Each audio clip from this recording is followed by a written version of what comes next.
25% of students are subjected to harassment by a bully or cyberbully and experience physical, verbal, and/or emotional abuse. More than 20% of kids admit to being a bully or participating in bully-like activities. Over 160,000 children miss school because they fear that they will be bullied if they attend classes. On a monthly average, 282,000 students are physically attacked by a bully. Surprise! Why? Every 7 minutes, a child is bullied on a school playground, with more than 85% of those instances occurring without any help. Surveys show that more than 100,000 children carry guns to school as a result of being bullied. 28% of students who carry weapons in their school have seen violence in their homes. 46% of boys and 26% of girls have admitted to being in a physical fight as a result of being bullied. More than 85% of our teenagers say that revenge after being bullied is the leading cause for school shootings and death. More than half of all bullying events are never reported at all. Surprise, why? Dear bully, I don't know if you remember me, but I definitely remember you. Dear bully, I don't even know how to start. We were friends in 7th grade for a few months. Dear bully, when I saw the book just lying there on the bleachers, I wonder if you had left it there on purpose. If you had left it there for me to see all those hateful things people said about me. Dear bully, I stand in the middle of a crowd and yet I'm all alone. I clench my fists to keep my fingers from trembling. Dear bully, how did you do it? How did you manage to have so much control over so many of us? Dear bully, there are so many things I wanted to tell you. I'm glad 7th grade is over. I've only been praying for the last 231 nights or so for someone to come and put an end to my misery. Dear bully, it certainly never occurred to me that I was being bullied. I was always on the edge of what I might do wrong. Dear bully, it was mostly so quiet in the back room. We often wasn't aware it was happening until later. Dear bully, I lost myself in you and your world completely. Until you tell me where to go, what to wear, what to eat or not to eat, how to think. Dear bully, we were in kindergarten. You sent a very clear message. You are not one to hear. You are not one of us. You are different, and therefore it must be tough. Dear bully, I tried to deal with you in any number of ways by ignoring you, avoiding you, reporting you, and eventually fight with you. I never knew that people could be so cruel until I met you. We didn't know each other. To this day, we've never had a full conversation, so you had no reason to hate me. You picked on the things that most embarrassed me and found flaws I didn't know I had. I thought it was my fault. I was too short, I wasn't pretty enough, I didn't like the right music, my parents didn't have enough money. I felt as though an invisible person was repeatedly slamming me into a wall. I couldn't see who I was fighting. I just want this to be over. I've had enough. It all ends today. What gave you the confidence to roll in the middle school and take over? Did you sense we were weaker than you? How did you decide who to pick off first? You decided I wasn't cool enough or fun enough or whatever enough to be your friend anymore, and dropped me like a stone down a cold, dark shaft. I was a wreck. I was being manipulated with kind words, bullied in such a way that the only bruises were invisible, even to me.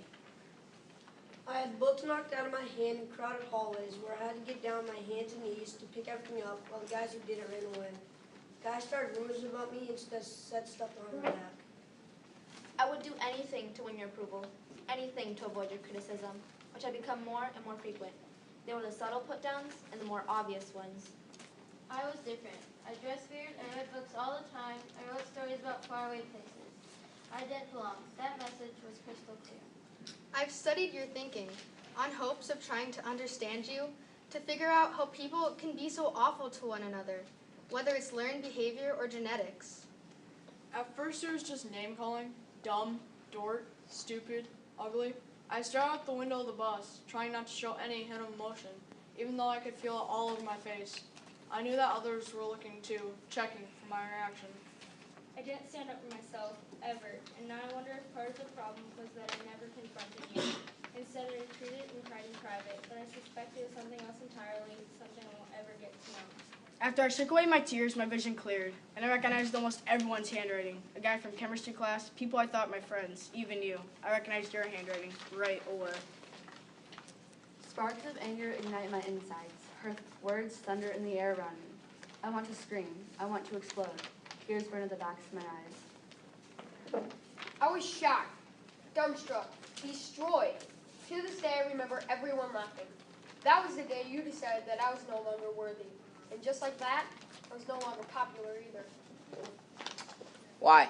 I'd done nothing wrong, committed no crime. I was suddenly told there was no longer room for me. After you'd been awful to me in some way, you'd look deep into my eyes and apologize. Criticize yourself for the lousy person you were, until I told you, no, you're not a bad person. Don't be silly. I'm pretty sure they had no idea they were doing anything that seemed like bullying. In their minds, they're just guys being guys. I did my best to try to fit in. I learned to hide much of my true personality. You didn't like my parents, or my friends, or my opinions, so I changed when I could. I didn't know to call it bullying. It was the unnoticeable kind. Now with fists, or with words.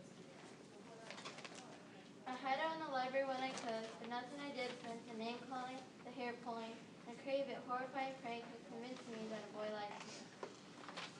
I've tried to excuse you, putting your cruelness down to a bad upbringing, broken home, lack of discipline, insecurity, or maybe just a lack of love in your life and compassion in your soul. I've even tried to forgive you.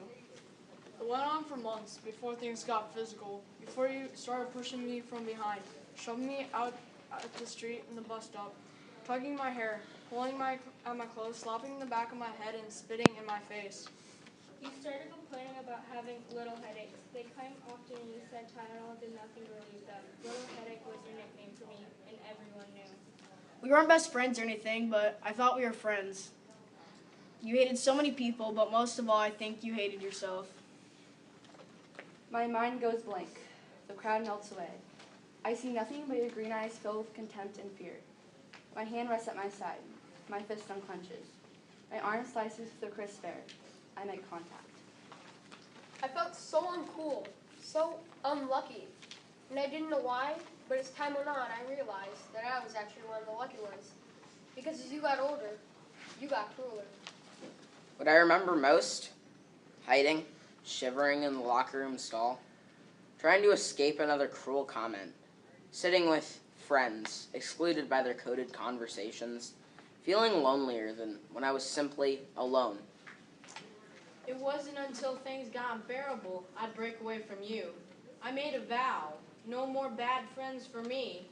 Bruises on your soul hurt even more than bruises you can see, and take longer to heal. I retreated further in my own little world.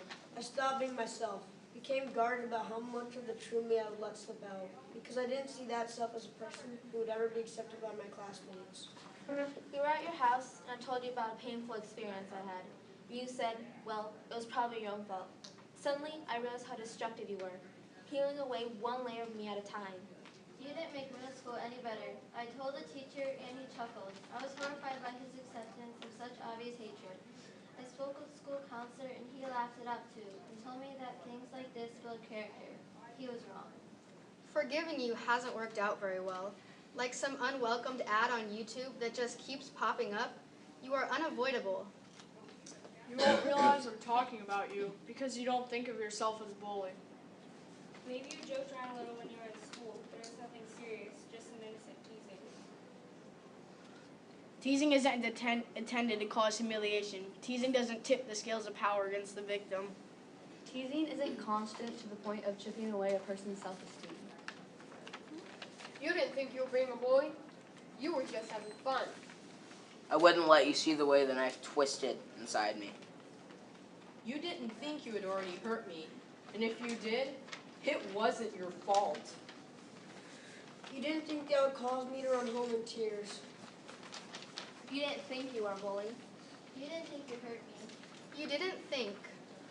I know a little bit more about you now and how your life was growing up. I can't accept any of the things that you've done to me in the past, but I can almost understand why you've done them. You never slammed me into a locker. No one was bringing weapons to school, but it doesn't need to end in tragedy to be transformative. For better or for worse, you changed my life. I thought I knew you, but I didn't. I thought we were friends, but we weren't. You probably don't know that I'm sorry that I hit you, but what you need to know is that my self-worth is not linked to your cruel words and actions.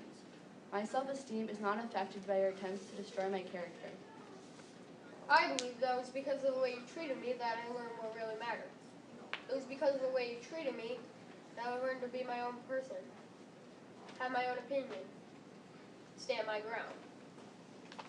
For no reason at all, by the end of the year, it was over.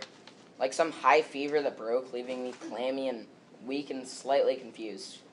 Wondering if it had all been a bad dream. But it wasn't a bad dream. I know that I'll never forget. Being strong means standing up for myself and walking away from a friendship that gave me so much. I am strong. I don't know if I will ever be able to shake this feeling. Being accepting and tolerant is more important than almost everyone knows. You can alter the course of someone's life, for better or worse. I left you right then. You tried to follow me, but I escaped you. The nightmare of captivity and abuse could have become my life. I am glad I awoke in time to stop it. Bullying is a horrible thing. It sticks with you forever. It poisons you, but you have the power to decide what hurts you and what doesn't. What sticks with you and what you use as fuel to pull yourself out of the mud. No matter how hard I tried to block you out, some of your insults, your criticism, stuck with me, eating at me, making me doubt myself, until I had no choice but to persevere and to succeed. Because you victimized me, I no longer allow myself to be victimized. No longer your victim. No longer your victim. No longer your victim. No longer your victim. No longer your victim. No longer your victim. No longer your victim. No longer your victim. No longer your victim. No longer your victim. No longer your victim. No longer your victim.